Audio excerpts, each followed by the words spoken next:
சித்தர் போற்றி, சிவம் போற்றி, எல்லாம் வல்ல வாழைத்தாயை போற்றி.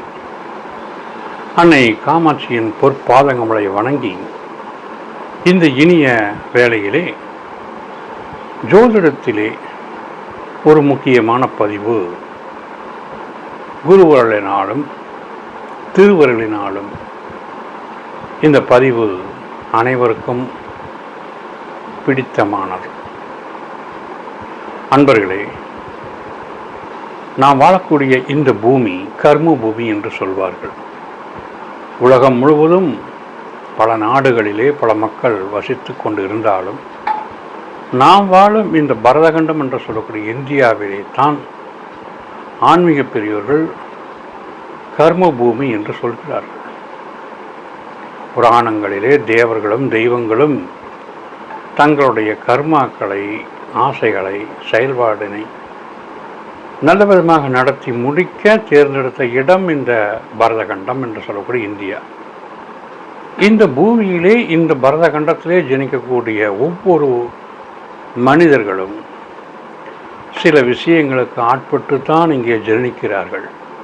அந்த வகையிலே ஒரு ஜீவனுடைய கர்மா எப்படி இருக்கிறதோ அதற்கு ஏற்ப இங்கே வழிநடத்தப்படுகிறது. அந்த ஜீவனுடைய மனோநிலையும் அதற்கேற்ற செயல்பாடும் ஆசாபாசங்களும் அனைத்தும் இருக்கும். இதை ஜோதிடத்தில் நாம் கண்டறிய முடியுமா? நிச்சயமாக முடியும் என்பதுதான் இன்றைய பதிவு. எப்படி? ஒருத்தர் பலவிதமான செயல்பாடுகள் இருக்கிறாங்க.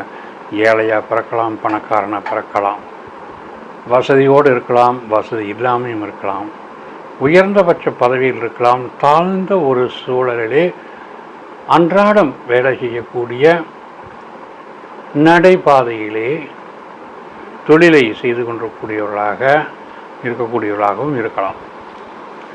இந்த ஒரு நிலை ஏன் இந்த பேதம் மாற்றம் என்று பார்த்தால், அவரவர்கள் கொண்டு வந்த கர்மாவுக்கு ஏற்றவாறு இந்த செயல்பாடுகள் நடக்கிறது. அதேபோல் குடும்பம் என்று அமையக்கூடிய நிலையிலே அவர்களுடைய வாழ்க்கை துணை எப்படி இருக்கிறது என்ற நிலைப்பாடும் இந்த கர்மாவுக்கு ஏற்ப செயல்படும். சரி, இன்று நாம் பார்ப்பது காலபுருஷ தத்துவத்தில் 12 ராசிகள் ஒவ்வொரு காரகங்களையும் ஆதிபத்தியங்களையும் கொண்டிருக்கிறது என்பதை நாம் அறிவோம். இதில் கர்மா எங்கே இருக்கிறது?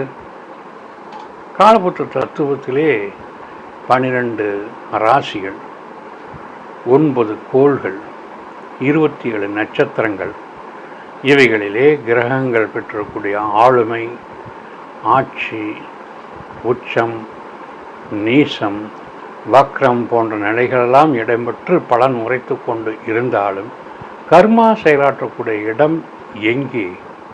இதுதான் இன்றைய பதிவிலே முக்கியத்துவம் பெறுகிறது. பொதுவாக காலபுருஷ தத்துவத்திலே 6ஆம் இடம், 8ஆம் இடம், 12ஆம் இடம் மறைவு ஸ்தானங்கள் என்று சொல்லப்படும். அதில் 3ஆம் இடம் ரொம்ப குறைவான ஒரு மறைவு ஸ்தானம் அப்படின்னு தான் சொல்கிறோம். இதில் பார்த்தோம், இவைகள் மறைக்கப்பட்ட இருள் அடைந்த துன்பங்கள் தரக்கூடிய விஷயங்களாக இருக்கின்றன என்று பலருக்கும் தெரியும். ஆனாலும் இங்கே சூட்சமாக பல விஷயங்கள் மறைந்திருக்கின்றன என்பதை நாம் புரிந்து கொள்ளலாம். இவைகள் மறைக்கப்பட்டன என்றாலும் அங்கே செயலாற்றி கொண்டிருக்கின்றன என்பதை நாம் தெரிய வேண்டும். ஒரு மறைந்த இடத்தில், திரைமறைவில் என்று சொல்வார்கள், கோயிலில் பார்த்தீங்கன்னா அலங்கார அபிஷேகங்கள் எல்லாம் பிரமாதம் நடந்துகிட்ருக்கோம். அபிஷேகம் நடந்துகிட்ருக்கோம், எல்லோரும் பார்ப்பாங்க. அபிஷேகம் முடிஞ்ச பின்னாடி பார்த்தீங்கன்னா திரை போடுவாங்க. அந்த சமயத்தில் மற்றவர்கள் அதை பார்க்க முடியாது. சம்பந்தப்பட்டவர்கள் மட்டுமே, அந்த அர்ச்சகர்கள், ஆச்சாரியர்கள் மட்டுமே அந்த தெய்வத்துக்கு, தெய்வ சிலைக்கு அலங்காரங்களை எல்லாம் செய்வார்கள். அப்போ அலங்காரம் செய்யக்கூடிய அந்த வேளையில் மற்றவர்கள் பார்க்க முடியாது. திரை போடப்பட்டதினால் வெளியே இருப்பவர்களுக்கு உள்ளே நடப்பது தெரியாது. தெய்வத்துக்கே அந்த அலங்காரத்தை மற்றவர்கள் பார்க்கக்கூடாது என்ற நிலையில் இருக்கும்போது ஒரு மனிதனுடைய அலங்காரம் செய்யக்கூடிய இடம், ட்ரெஸ்ஸிங் ரூம் என்று சொல்லக்கூடிய இடம், அதே போல் அவன் தனித்து இருக்கக்கூடிய தனது துணையோடு இருக்கக்கூடிய சந்தோஷமாக இருக்கக்கூடிய இடம் பள்ளி அறை என்று சொல்லக்கூடிய படுக்கை அறை. தெய்வத்துக்கும் அதை விட பள்ளி அறை உண்டு. அலங்காரம் செய்வதற்காக திரை மறைக்கப்படுகிறது, பள்ளி அறையிலும் திரை மறைக்கப்படும். ஆக பார்த்தால் அது 6, 8, 12 இருக்கும். அங்கே செயல்பாடுகள் மறைந்திருக்கின்றன, ஆனால் செயல்பட்டு கொண்டிருக்கின்றன, மற்றவர்களுக்கு தெரியா வண்ணம் என்பதை நாம் உணரணும்.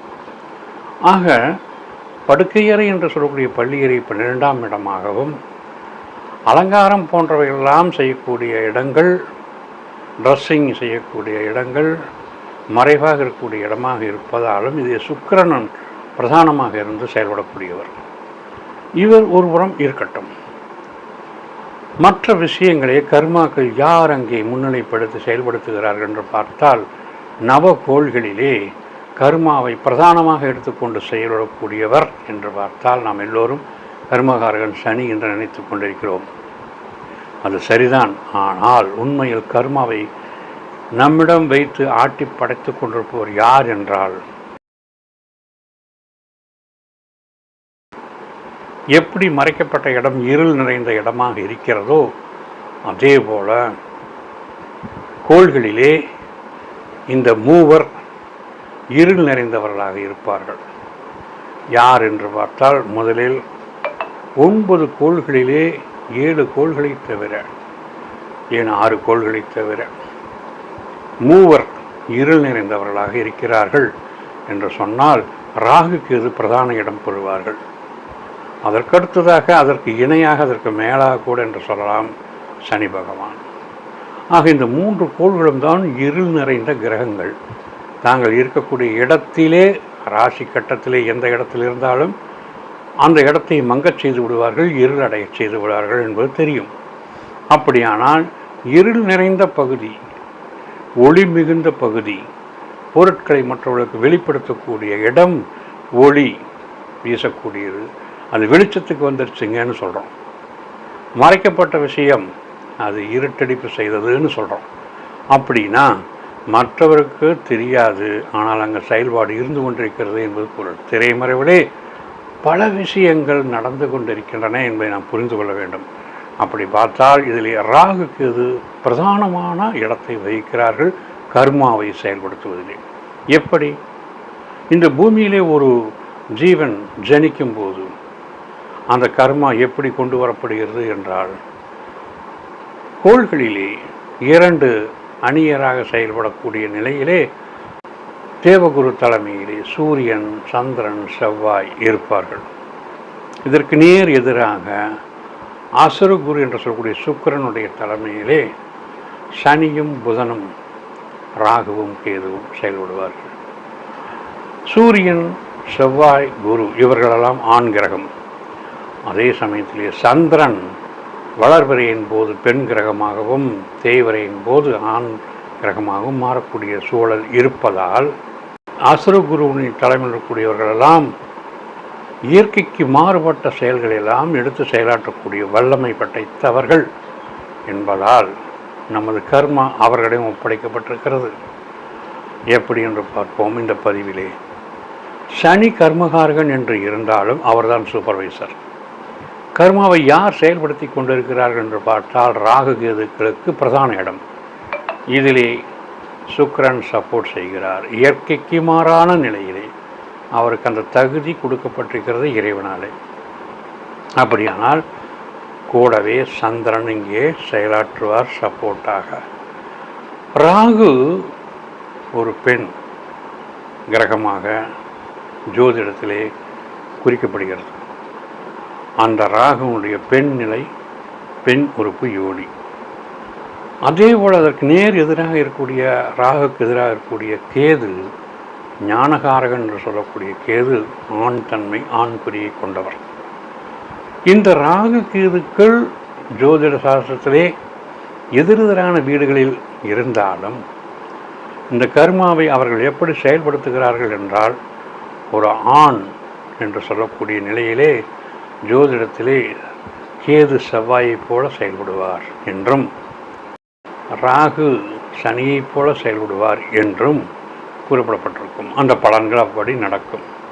அப்படி என்றால் ராகுக்கு பெண்ணுடைய செயல்பாடுகள் வெளிப்படுத்தப்படும் போது அதற்கு இணையாக கேதுனுடைய செயல்பாடு, ஞானகாரகனாகிய கேது ஆணாக செயல்படும் போது இந்த ஆண் பெண் இருவருடைய சேர்க்கையினால் அது 12ஆம் இடத்திலே போக சுகம் அனுபவிக்கும் போது அதனால் உருவான ஜனனம் லக்னமாகிறது. இந்த ஜாதகர் லக்னமாகும் போது இந்த உலகுக்கு வெளிவந்த அந்த ஜீவன் கர்மாவை ஏற்று வருகிறது என்பதை நாம் இங்கே தெளிவாக தெரிந்து கொள்ள வேண்டும். எப்படி என்றால் ராகுவனுடைய மாயாஜாலம், அதீதமான ஆசை, பிரம்மாண்டமான செயல்பாடுகள் அவரை தூண்ட வைத்து கொண்டே இருக்கும் ராகு. அப்போ அந்த ஜாதகருக்கு என்ன செயல்பாடு செய்ய வேண்டும் என்பதை எப்படி தெரிந்து கொள்ளலாம் என்றால், ராகு கடந்த பிறவியிலே அந்த ஜீவன் என்ன ஆசைப்பட்டார், அவைகளெல்லாம் முழுமையாக நிறைவேறாமல் நின்று போனது அரியராக இருக்கிறது, நிலுவையாக இருக்கிறது. அதனை செயல்படுத்தி நிறைவேற்றிக் கொள்ள ராகு தூண்டுவார். அதற்கு சந்திரன் சப்போர்ட் செய்வார். அதே போல கடந்த பிரிவில் செய்த வேண்டிய செயல்பாடுகளிலே எது பாக்கி இருக்கிறதோ, மிச்சம் தொச்சம் இருக்கிறதோ, அவற்றை நிறைவு செய்து முடிப்பதற்காக அந்த வேலையை செய்ய வேண்டும் என்று கேது தூண்டுவார். ஆக ஒருபுறம் ஆசையும், மறுபுறம் கேதுனுடைய செயல்பாடு அந்த செயலை செய்ய வேண்டும் என்ற ஒரு ஆர்வத்தையும் ஏற்படுத்திவிடும். ஆக இவ்வாறாக இவர்கள் அந்த ஜீவனுடைய செயல்பாட்டை செயல்படுத்தி கொண்டிருக்கும் போது சனியானவர் அதே சந்திரனை கொண்டு, சந்திரனுக்கு முன்னும் பின்னுமாக சனி வரும்போது 7.5 சனியாக இருந்து அந்த ஜாதகர் படக்கூடிய துன்பங்களிலிருந்து இங்கே ஆசாபாசங்களில் சிக்கி தவித்த இந்த ஜீவன் தன்னிலை உணர்வதற்காக 7.5 சனியாக செயல்படுவார். அஷ்டமத்து சனியாகவும் 4ஆம் வீட்டில் இருக்கும்போது அர்த்தாஷ்டம சனியாகவும் 7ஆம் வீட்டில் இருக்கும்போது கண்டகச்சனியாகவும் இருந்து அந்த ஜாதகரை, அந்த ஜீவனை பக்குவப்படுத்துவார். ஆக ராகு கர்மாவை ஒருபுறம் ஆசையை தூண்டி செயல்பட வைப்பதும், விட்டுப்போன செயல்பாடுகளை எல்லாம் நிறைவு செய்ய வேண்டும் என்ற நோக்கத்திலே அதற்கு எதிராக இருந்த கேது செயல்பட வைப்பதும், இருளடைந்த அந்த 6ஆம் வீட்டிலும் 8ஆம் வீட்டிலும் 12ஆம் வீட்டிலும் இவர்கள் நிற்கும்போது 6ஆம் வீட்டிற்குரிய ராகுவையோ 6ஆம் வீட்டிற்குரிய சனி பகவானையோ 6இல் உள்ள கேதுவையோ எதிரிகள் சரணடைந்து தேர வேண்டும் என்ற நிலையை 6ஆம் வீடு ஜெயத்தை கொடுத்துவிடும். எதிர்ப்புகளை வெற்றி கொள்ளக்கூடிய ஆற்றலை தந்துவிடும். அதேபோல 8ஆம் வீட்டில் இவர்கள் இருந்தால் மறைவான செயல்பாடுகள் அங்கே இருக்கும், துன்பங்கள் இருக்கும். ஆயுளுக்கு சனி இருந்தால், 8இல் சனி இருந்தால் அவருக்கு ஆயுள் நீளம், ஆயுள் பலம். ஆனால் மற்றவர்கள் இருக்கும்போது அங்கே ஆயுளுக்கு தோஷம் என்ற நிலையை உருவாக்குவார்கள். சுபர்களுடைய பார்வை இருந்தால் அது மட்டுப்படும். 12ஆம் வீட்டுக்கு இவர்கள் செல்லும்போது ராகு அதீதமான ஆசையை, போகத்தின் மீது நாட்டத்தை ஏற்படுத்திவிடும். ராகு கேதுகளிலே கேது மட்டுப்படுத்தும், சனியும் மட்டுப்படுத்துவார். இந்த சூழலிலே இவர்கள் இதிலிருந்து தப்பிக்க வேண்டும் அல்லது கடக்க வேண்டும் என்றால் தனது சொந்த பந்தங்களெல்லாம் விட்டு பிரிந்து தனியாக இருக்கக்கூடிய சூழலுக்கு ஆட்படுத்துவார்கள். இது அந்நிய தேசத்தில் வாழக்கூடிய, அந்நிய மாநிலத்தில் வாழக்கூடிய ஒரு அமைப்பை ஏற்படுத்தி அந்த ஜாதகரை, அந்த கர்மாவை நல்லபடியாக செயல்படுத்தக்கூடிய தன்மையை இந்த 3 கிரகங்களும் நடத்தும். இந்த அளவிலே பார்த்தால் அவர்கள் இருள் கிரகமாக இருந்தாலும் சுபர்களுடைய பார்வை பெறும்போது தன்மை குறையும், கெடு நிலை தன்மை குறையும். அதே சமயத்தில் அந்த கர்மாவை செயல்படுத்த விடாமல் இருக்காது, அதையும் செய்ய வைக்கும். நாம் கர்மகாரகன் என்று சொல்லக்கூடிய சனி பகவானுடைய அருளாசி நம்மை தூண்டி செயல்படுத்த வைக்கக்கூடிய ராகு சந்திரனோடு இணையும் போது அதீதமான மனோபாவத்தை, அதில் ஆற்றலை, அதில் இச்சையை ஏற்படுத்தக்கூடிய தன்மையும், அந்த சந்திரனோடு கேது இணையும் போது அதன் மீது இருக்கக்கூடிய பற்றுதலை, அதன் மீது இருக்கக்கூடிய ஆசையை விட்டு விலகச் செய்யக்கூடிய தன்மை, விரக்தி மனப்பான்மையை கேது உருவாக்குவார்.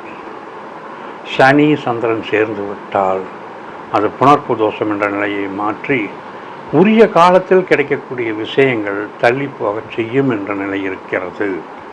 காரணம், அவர்கள் செய்து வந்த கர்ம வினைக்கு ஏற்ப காலம் தாழ்த்தி கொடுக்க வேண்டும். இதேதான் சுக்கிரன் இணைவும் சந்திரனோடு வரும்போது அது அபிலாஷைகளை சேர்த்திவிடும். சில நேரங்களிலே சுக்கிரன் அங்கே வலுவாகிவிட்டால் பலன் கூடு, நேசமாகிவிட்டால் பலன் குறையும் என்ற நிலையிலே இந்த ஒவ்வொரு நிலைப்பாட்டுக்கும் ஆதிபத்தியத்திற்கும் ஏற்ப ராகு கேதுகள் அமர்ந்த இடத்தை கொண்டு அவர்கள் கொண்டு வந்த கர்ம வினைக்கு ஏற்ப ஜோதிடத்திலே அவர்கள் லக்னம் அமைந்த வீட்டிலிருந்து மாறுவார்கள், அமைவார்கள்.